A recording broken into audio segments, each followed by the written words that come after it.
कांग्रेस हमेशा से हिंदू विरोधी रही है, लेकिन हिंदू क्यों कांग्रेस विरोधी नहीं होते? शायद वो नहीं समझते कि कांग्रेस ने क्या किया।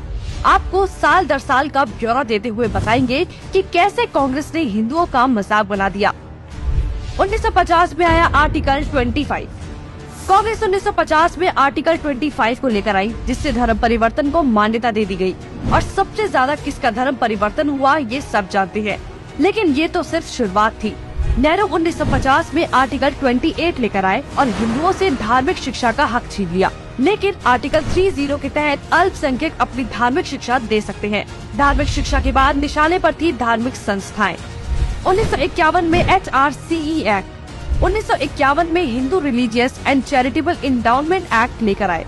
उन्होंने कारण दिया कि बड़े मंदिरों का रखरखाव सही से हो सके, लेकिन इसकी आड़ में कब्जे कर लिए, जिसके तहत भारत में मौजूद बड़े बड़े मंदिरों का प्रबंध सरकार ने अपने हाथों में ले लिया और मनमाने ढंग से इनकी संपत्ति का दुरुपयोग किया। और ये सिर्फ हिंदुओं के मंदिर पर लागू था, बाकी धर्मों या धार्मिक स्थल पर लागू नहीं था। 1956 में हिंदू कोड बिल आया। 1956 में नेहरू सरकार हिंदू कोड बिल लेकर आई, लेकिन अल्पसंख्यकों के लिए इन्होंने पर्सनल लॉ बोर्ड को बिल्कुल हाथ नहीं लगाया। मतलब एक ही है, देश में एक जाति कद संविधान कानून से और दूसरी अपने धर्म के कानून के हिसाब से, और आज भी यूनिफॉर्म सिविल कोड से कतराते हैं। कांग्रेस ने लगाई आरक्षण की आग। कांग्रेस आरक्षण लेकर आई, जिससे हिंदुओं को बांटने का काम किया गया, जिससे सबसे बड़ा नुकसान हिंदुओं को हुआ। आरक्षण की देश में जरूरत थी, लेकिन मक्कार कांग्रेसी इस योजना को 10 साल लागू करने की बजाय इसे बढ़ाते चले गए और न ही इससे लोगों को सशक्त बना पाए, जबकि लोगों को इसकी लत लगा दी गई। इंदिरा का कार्यकाल। साल 1976 में इमरजेंसी के दौरान ही इंदिरा ने संविधान में सेक्युलर शब्द को जबरदस्ती घुसा दिया, जिसको लेकर संसद में कोई चर्चा तक नहीं हुई। मतलब कि हिंदू बहुसंख्यक होते हुए भी भारत हिंदू देश नहीं कहलाया जा सकता, जबकि आप हमारे आसपास देखेंगे तो सभी मजहबी देश हैं, लेकिन हिंदुओं के लिए कोई देश नहीं बचा। इसके बाद हिंदुओं के कानूनी अधिकार और इतिहास निशाने पर थे। 1991 में पूजा स्थल कानून। 1991 में कांग्रेस ने पूजा स्थल कानून बनाया, जो बेहद हिंदू विरोधी कानून था, क्योंकि इस कानून के तहत हिंदू, सिख और जैन मुगलों के कब्जे से मंदिरों को छुड़ाने के लिए लड़ाई ही नहीं लड़ सकते। उनके पास दलील सुनने का कोई कानूनी अधिकार ही नहीं छोड़ा गया। हमने लाखों मंदिर और उनका इतिहास खो दिया।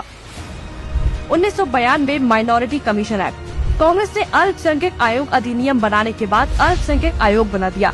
ऐसा करके कांग्रेस ने धर्म विशेष के लोगों को स्पेशल दर्जा तो दिया ही, हिंदुओं को बांट दिया, जिसके तहत सरकार की हर योजना का सबसे ज्यादा फायदा धर्म विशेष के लोगों को ही मिलता है, जिससे कांग्रेस ने सांप को भी मार दिया और लाठी को भी नहीं टूटने दिया। मतलब साफ है, हिंदुओं को भी बांट दिया और धर्म विशेष के लोगों को भी खुश कर दिया। जब देश सेकुलर बना दिया तो मेजॉरिटी और माइनॉरिटी की जरूरत ही क्या थी। 1995 में वक्फ बोर्ड कानून। 1995 में वक्फ बोर्ड कानून बनाकर कांग्रेस ने एक और महापाप किया। वक्फ बोर्ड को असीमित शक्ति दे दी गई। आज स्थिति ये है कि वक्फ बोर्ड किसी भी संपत्ति पर दावा कर दे तो कोर्ट से भी कोई मदद नहीं मिलेगी। रेलवे और रक्षा के बाद संपत्ति के मामले में वक्फ बोर्ड देश में तीसरे स्थान पर पहुंच गया है। अब सिर्फ एक आखिरी बार बचा था, वो बार था राम सेतु एफिडेविट। राम सेतु एफिडेविट बनाया। हिंदुओं ने फिर 2004 में कांग्रेस को चुन लिया, तो कांग्रेस ने इसका इनाम देते हुए राम सेतु एफिडेविट बनाया और भगवान श्री राम के अस्तित्व को ही नकार दिया और काल्पनिक बताया। आस्था और धर्म पर वार करने के बाद अब कांग्रेस ने हिंदुओं को ही बदनाम करने का प्लान बना लिया। 2009 में हिंदू आतंकवादी घोषित। 2009 में फिर से हिंदुओं ने कांग्रेस को चुना, तो उसके बदले में कांग्रेस ने हिंदुओं को ही टेरर घोषित कर दिया। कांग्रेस ने बहुत ही चालाकी से एक एक कर हिंदुओं के धर्म, अधिकारों और शिक्षा के अधिकार को छीन लिया, लेकिन हिंदू फिर भी कांग्रेस को नहीं समझ पाया।